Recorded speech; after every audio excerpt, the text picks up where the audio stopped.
In progress.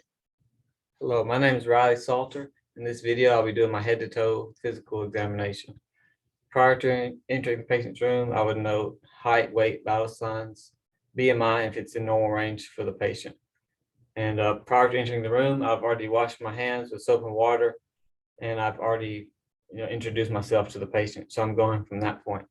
So first, I will do show a 360 of the room.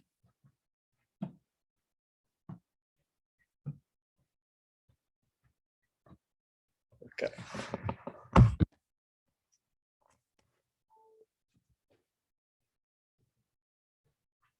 Okay. So right off the bat, I'm doing a general assessment, a general survey. I'm looking at Miss Emma that she looks comfortable. She's not in any sort of distress. She looks at her age. She's dressed appropriately for the weather. Her behavior and mood seems to be appropriate. She's calm and cooperative. I'm noting any odor that she has. I'm also noting her skin, that it's a nice pink color, and I'll be doing a skin assessment all throughout the exam. I'm also noting, her body stature, everything like that. So, beginning off with the physical examination of the head. So first, I'm just looking at the head. I'm looking at the symmetry, the shape, contour. I'm feeling around the scalp for any masses or bulges. Also noting the hair color and texture. And at this point, I'm going to go ahead and palpate and percuss the frontal and maxillary sinuses. Any pain or tenderness? Okay. So we're going to assess cranial nerve 7, which is facial nerve. So I'm going to have you can puff out your cheeks. Okay. Can you raise your eyebrows and close your eyes tightly? Can you smile and frown? Okay, good job. That's cranial nerve 7. So moving on, I'm going to put my hands right here and have you open your mouth wide and close your mouth and squeeze tight. Okay, so that is a cranial nerve 5 when she's writing down and feeling the masseter muscles, and open her mouth big. That's the temporomandibular joint, what I'm feeling. So moving on, I'm going to go ahead and feel your lymph nodes, both preauricular, postauricular, occipital, the parotid. I'm going to do the tonsillar, submandibular, submental. I'm feeling the anterior cervical chain, posterior cervical chain, and also the supraclavicular lymph nodes. And I'm going to mention for the entirety of this exam, Miss M will be in clothing for modesty purposes, but in a clinical setting, some aspects need to be done directly to the skin. So, and now that we've done the head, we're going to move to the eyes. So initially, I'm looking at Miss Emma's eyelids, her eyelashes, the sclera, the pupil, iris, and I'm going to go ahead and look down here at the lower conjunctiva. I'm going to palpate the lacrimal gland. I'm only going to do it on one side. In clinical setting, I'll do both. And everything looks pink there. The sclera is white. Everything looks normal. So now for the eyes, I'm going to go ahead and test cranial nerve 2, which is doing visual acuity and also the confrontation test. So I have a handheld Snellen chart. I'm going to stand about 6 feet away. Can you tell me the lowest line that you can read? LTFP8. LTFP8. So that's 20/20. So that's a normal finding. Okay. Now for the confrontation test, Ms. Emma, I'm going to stand no more than 2 feet from you. And can you cover your right eye? Okay, let's turn this way a little bit. And then I'm gonna tell me what number you see.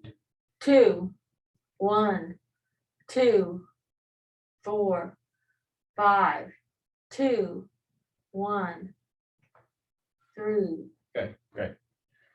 So that was a confrontation test, and that's a normal finding.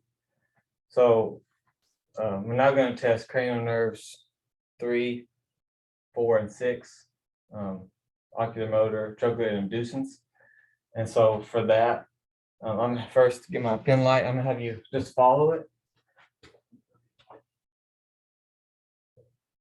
Great. Okay. Okay, great job.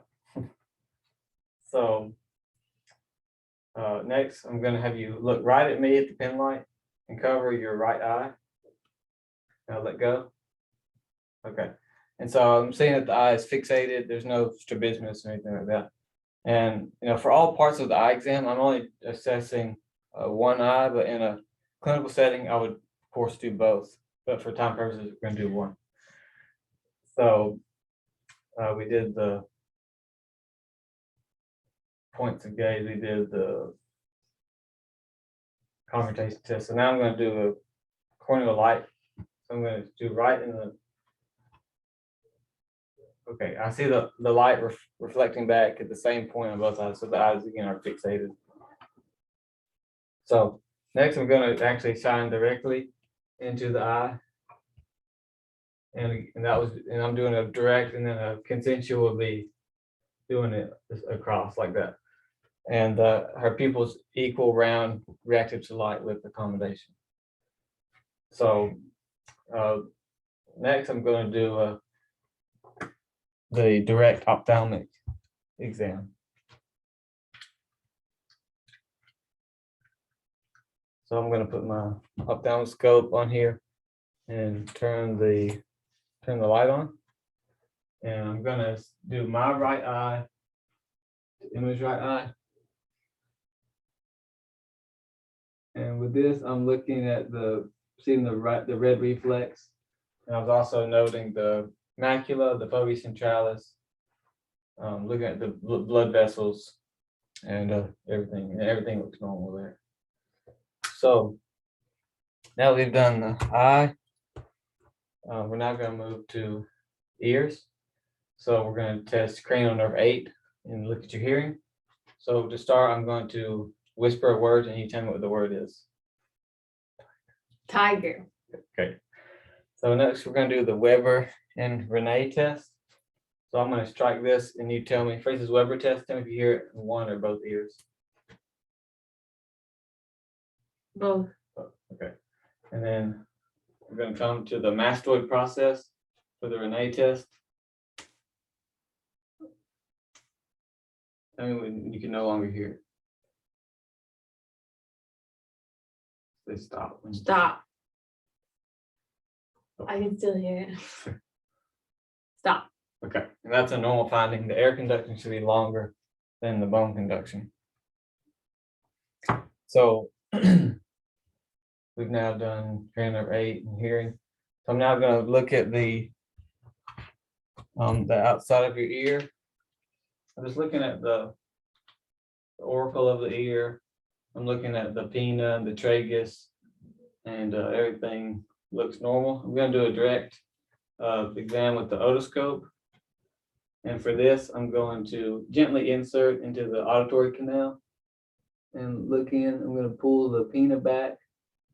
Like now I can see the tympanic membrane. I see the cone of light at about 5 o'clock and the lateral aspect of the malleus, and everything looks normal there.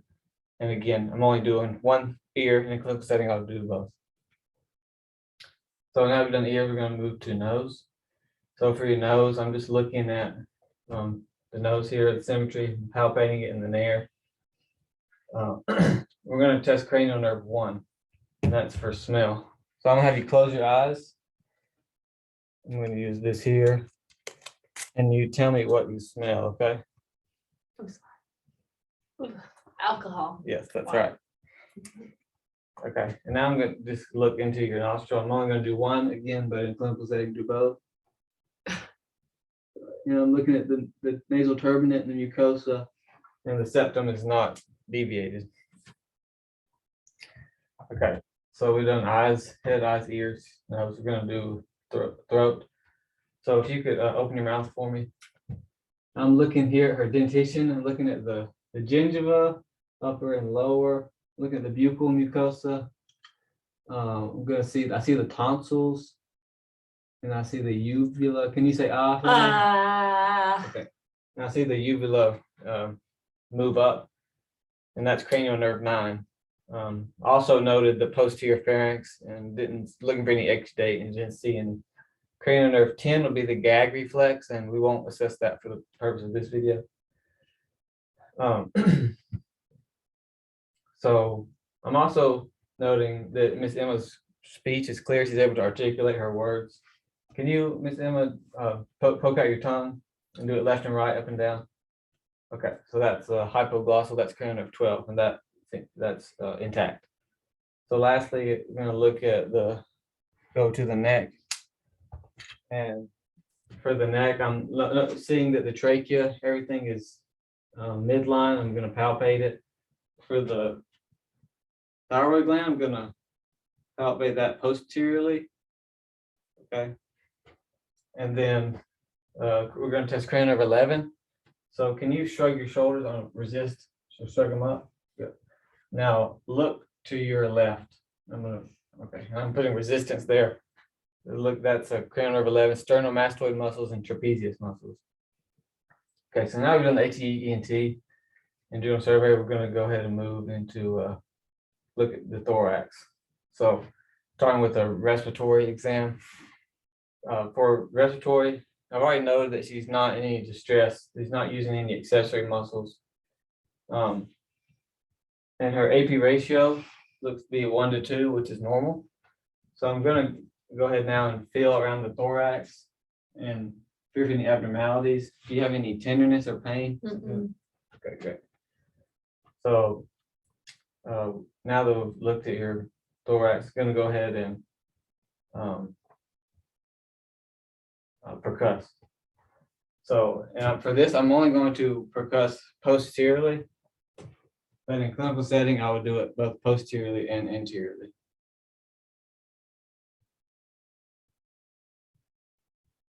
So for this, I'm starting and working my way from the apex to the base of the lung.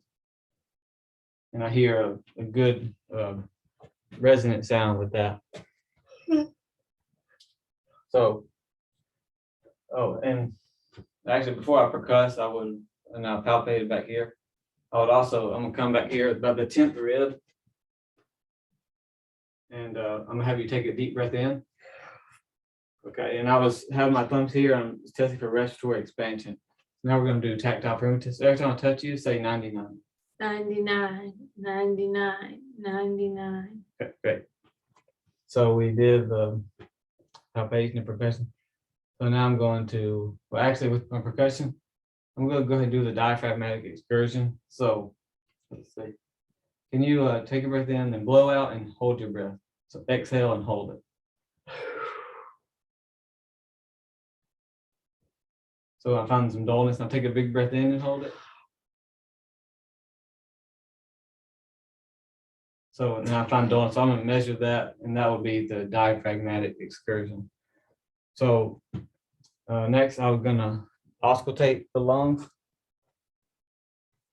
And for this, I'm going to be, again, only listing posteriorly, but in clinic setting, I would do anteriorly and also laterally and above the clavicle. But for time purposes, we'll just do posterior. And I'm moving. You turn them. Which way? That way. And as you can see, I'm starting and I'm moving down, going from side to side so that I can hear all the lobes. And I didn't hear any adventitious sounds.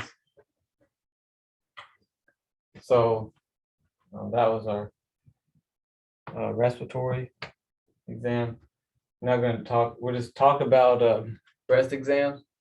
So for a self-breast exam, you want to encourage the patient to do it the same time each month. You can do it relative to the menstrual cycle.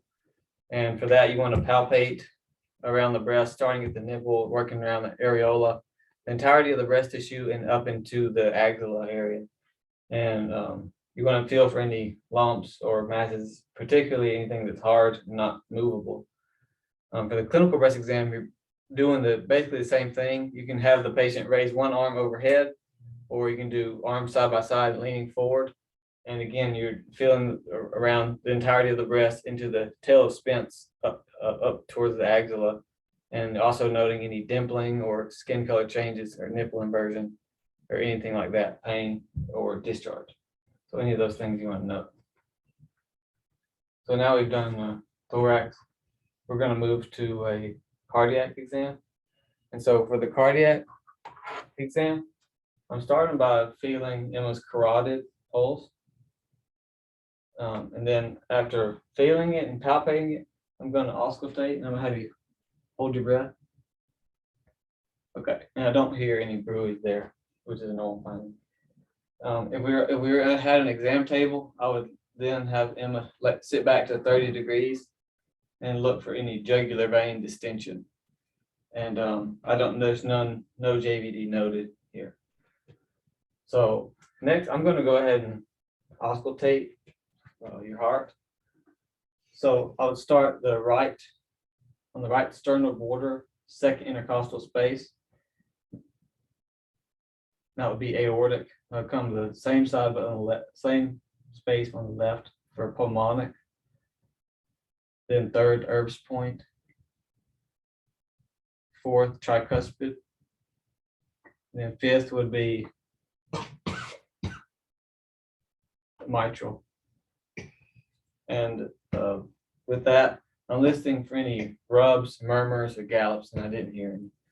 I'm at that same space, kind of fifth intercostal space, midclavicular line, right under the breast tissue. You can feel the point of maximal impulse, and yeah, feels good. So we're gonna keep assessing the pulses. So we already did a carotid. I'm also gonna feel. I'm only gonna do one side for this. I'm gonna do brachial, radial. I won't do a femoral for the purposes of the exam. I can come behind the knee and do on the popliteal pulse, and then do the posterior tibialis and dorsalis pedis. Okay, and that was +2 pulses. The rate and rhythm were the rate was normal, the rhythm was normal. That was good. Now I'm here in the periphery. I'm looking for any edema, any ulcerations. The skin is nice and warm here. The capillary refills, I push down, let go, is less than 2 seconds. That's good. I also assess for capillary refill up here in the fingers. Again, I was only doing one side, but I'll do it both sides clinically. Also, I want to note that when I was listening to heart sounds, for the purpose of time, I only did it with one side of the stethoscope. I would do it both with bell and diaphragm, and I'd also have her lay down and listen to it like that also. So, and when I was feeling her pulses, I was trying to note any lifts, heaves, or thrills, and none of that was present. So, next, Ms. Emma, we're going to do a abdominal exam.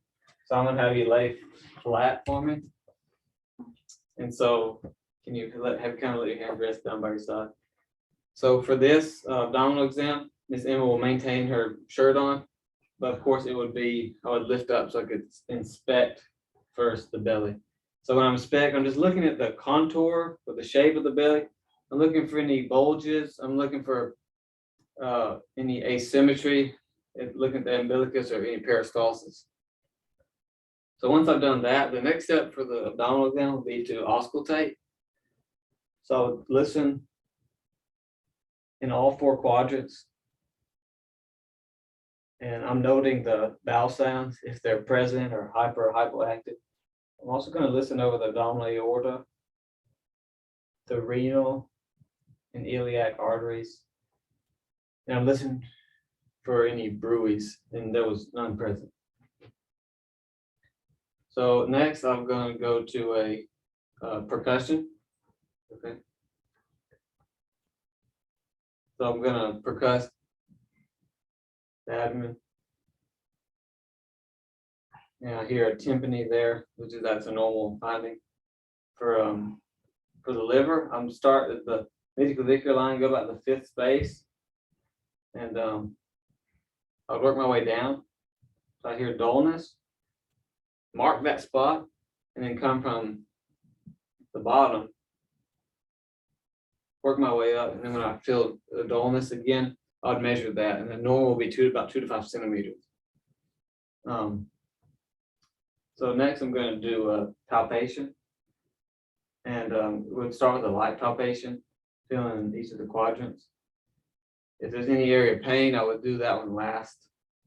And for this exam, I will not palpate the inguinal lymph nodes. Now I'll move to a deep palpation.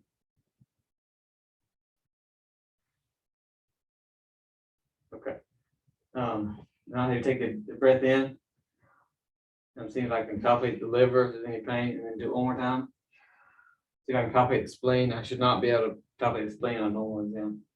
And then last, I'm gonna try to palpate the kidney on both sides. Then can't palpate the kidney, so that you can sit back up. Okay. Last part of the abdominal exam is I'll check for CVA tenderness. Can you turn in? And I'm gonna look at this CVA angle. And I'm basically just gonna make sure Emma's sitting for this and make a fist and just tap it. Any pain? No. Okay. So if they had a problem kidney stone, they'll have pain there. So that covers our abdominal exam. So we're gonna move to now musculoskeletal. So for musculoskeletal, I'm starting just looking at Miss Emma's arms, and I see that she has good muscle mass here. There doesn't appear to be any atrophy. Beginning with the shoulder, I'm going to inspect the shoulder. I don't see any, swelling or abrasions, any deformity. So I'll go ahead and move to a palpation. I'm going to feel all around the shoulder, all around this AC joint here. Any pain or tenderness with that? No. Okay. So we then test some range of motion. So, Ms. Emma, can you abduct your arm and adduct it, and you flex it up and then extend it back, hyperextend, can you internally and externally rotate? Okay, that looks good. So moving down to the elbow, doing the same thing. First, I'm inspecting. I'm looking for any swelling, abrasions, deformity, nothing there. Any pain? I No. palpate. Okay, can you flex and extend it? Good. Can you pronate and supinate it? Perfect. Same thing, we go down, we look at the wrists and the hands. I don't see any abrasions, swelling. So I'm gonna go ahead and palpate. Any pain there? No. And there's no, with all these, there's no increased warmth or anything. It looks good. Can you flex and extend your wrist? Can you raise and on or deviate? Okay, great. Now for your fingers, can you flex and extend your finger? Can you abduct and adduct your fingers? Okay, that looks good. Now go ahead and squeeze my hand. Okay, good grip strength there. So that's our upper body. For lower body, kind of look at the hip. Same thing, I'll be looking for swelling, abrasion. Palpate around the hip, see if there's any pain upon palpation. No. Can you flex your hip up? Okay. Can you abduct it and adduct it in? Can you internally, externally rotate it? Okay, that's great. So we'll keep moving down to the knee. I'll look for swelling of the knee, look for abrasions, any deformity. Go ahead and palpate. Okay, any pain? No. Can you flex and extend your knee? Great job. Good range of motion there. And then lastly, we come down to the ankle and the feet. So I'm looking again. No, I don't see any swelling. I don't see any bruises, abrasions, deformity. So I'm going to palpate. Any pain on No. your ankle? Okay. Can you dorsiflex and plantar flex your foot? Can you invert and evert your foot? Okay, that looks good. So I'm now going to assess for your muscle strength. Can you push out against my arm and bring it in? Okay, can you raise up? Can you raise your knee up? Okay, push your leg out. And bring it back in. And then press like a gas pedal. Okay. So I would note that she has 5 out of 5 strength. And again, I did all this musculoskeletal. I'm doing it unilateral. And in clinical purpose, I would do it bilaterally. Okay, so lastly, can I have you stand up, Ms. Emma? So we're gonna look at Emma's spine. You come right here. So I'm noting on the spine, I'll be looking for symmetry or any scoliosis. Any pain if I palpate? No. Okay. Can you flex forward, bend forward, and extend back, hyperextend, lean back? Can you go left and right, lateral bending, and can you turn your torso left and right? Great. Okay, that's perfect. You can sit back down. Okay, so last we're gonna move to the neurological exam. We've already established that her behavior and mood is appropriate. Can you tell me where we are, Ms. Emma? We're at the church, And can you tell me what year it is? 2022. Okay, so she's oriented. If the building caught on fire, what would you do? Go check on Ross, Who's Ross? my baby. And if you threw a stone on water, would it float? No. Okay, so good judgment, good abstract thinking, orientation is good. Speech is good. Miss Emma, for your memory, what did you have for dinner last night? Hamburger helper. Okay, that's a reason. So, and then I'm gonna give you a word for remote memory and repeat it back to the end of this neuro exam. The word is avocado. Okay. Okay. So next we're gonna assess the for neurosensory loss. So I'm gonna tell me if you can feel me touching you and tell me where it is. So I'll have you close your eyes. Right cheek, right arm, left foot. Okay, that's great. So I was using just a little brush there. Next, I'm gonna do a 2-point discrimination. I have a little needle here so I can do sharp or dull. Let me close your eyes again. Tell me where it is and if it's sharp or dull. Right cheek dull. Right arm sharp. Right leg or right foot dull. Okay, great. So next I'm gonna do deep tendon reflexes. So I'm gonna take your arm here and just relax. Okay, well, that was biceps. Good tricep. Okay. Just relax. Do the brachioradial. That's good. And do patellar on the knee here. Okay. I'm gonna do Achilles. And then Babinski, I won't do it for this exam, but I would swipe down the bottom of the foot. Okay, so that was neurosensory loss. We're gonna assess your cerebellar function. Actually, before we do that, I'm gonna have you close your eyes again. We're gonna do graphesthesia and stereogenesis. So I'm gonna give you something. Tell me what it is.